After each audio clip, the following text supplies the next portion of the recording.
हे hi everyone, कैसे हैं आप सब। This is CA Kaushik S Agarwal, your friend mentor teacher for CA foundation and inter level.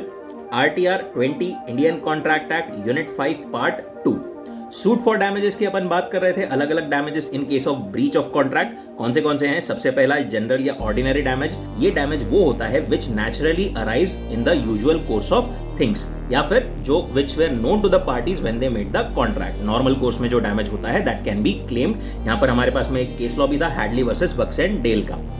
Second special damages. Special damages क्या हमेशा claim किए जा सकते हैं? नहीं। Special damages can be claim only when the party to a contract has received a notice regarding the special circumstances. अगर पहले बोला गया था रिगार्डिंग द स्पेशल सर्कमस्टांसेस तो ही स्पेशल डैमेजेस क्लेम किए जा सकते हैं।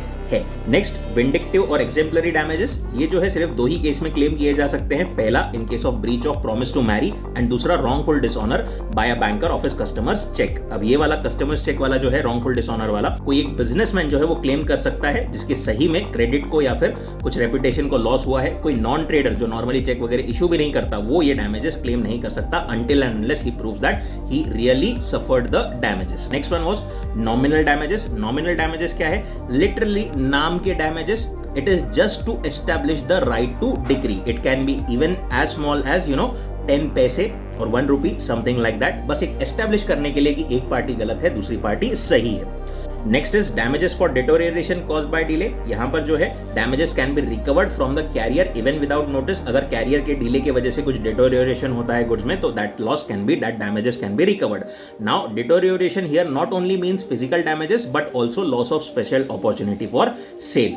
Last point was prefix damages. Prefix damages मतलब पार्टीज हो सकता है आपस में कॉन्ट्रैक्ट में कोई एक अमाउंट डिसाइड करके लिख दे कि भाई ब्रीच के केस में एक पार्टी दूसरे पार्टी को ये प्रीफिक्स्ड अमाउंट देने के लिए लायबल रहेगी। बट सेक्शन 74 हमें क्या बोलता है कि आपने कुछ भी अमाउंट लिख दिया तो वो वहां पर still courts will allow only a reasonable compensation subject to the maximum what you have written in the contract. इसी को फर्दर एक्सप्लेन करते हुए पेनल्टी एंड लिक्विडेटेड डैमेजेस के अंदर हमें एक पॉइंट जो दिया हुआ था सेक्शन 74 का, English law makes a distinction between liquidated damages and penalty. Liquidated damages क्या होते हैं? अगर sum is mentioned as a genuine pre estimate, जो कि पार्टीज को सही में लॉस होने वाला है या फिर हो सकता है, then it is termed as liquidated damages. But अगर amount is unreasonable, it is used just as a force for other party to perform the contract, then it is termed as penalty. Indian law में चाहे वो penalty हो चाहे वो liquidated damages हो, law बोलता है कि कोर्ट आपको सिर्फ रीजनेबल कॉम्पेंसेशन अलाउ करेगा, नॉट एक्सीडिंग द सम आपने जो कॉन्ट्रैक्ट में मेंशन किया है वो।